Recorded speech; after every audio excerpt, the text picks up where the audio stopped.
I don't know what age I started reading, but I never remember a time in my life where I was not reading a comic. I always found fiction a lot more fun than reality. It's probably a lot to do with because I grew up reading comics.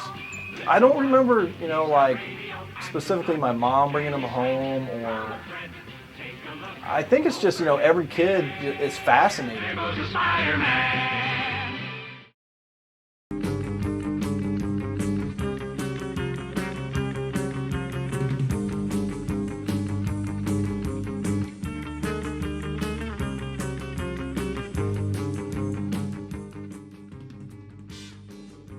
A lot of people skip food to read comics, so which makes sense. My name is Jason Pierce. I'm owner of Alter Ego Comics. It's not a good business if you want to make a lot of money. It's definitely a business that if you're passionate about it and you want to get up every morning and love going to do what you do, There's never a morning that I wake up and I think, oh gosh, I gotta go to work and I don't want to go to work. And I'm always like, yeah, okay, let's go. Good times. I read everything now. Being a store owner, I read virtually everything in case a customer comes in and wants to talk to me about it and wants to know what's going on with this or that. Fighting the Nazis. Yeah.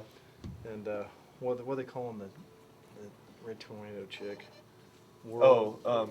Cyclone? Cyclone. Yeah. She's talking about her first day. I get a chance to inject my enthusiasm onto other people. And, people see me get excited about stuff, and they go, what's this? What are you talking about? So, then it kind of gets them excited, too. I've been doing the podcast a year. It's almost a year exactly. I think about 3,000 people listening to it, but now it's really hard to gauge. We have a player up on our MySpace page, and there's no way to count the hits on the MySpace. And he prevailed, and he was the underdog, and there was no way that he could have prevailed. And he did it, and Martha was like, "Oh, okay, thank you."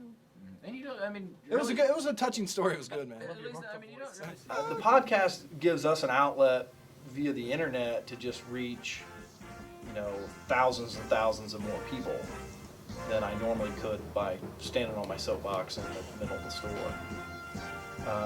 It's just another thing to supplement my geeky nature.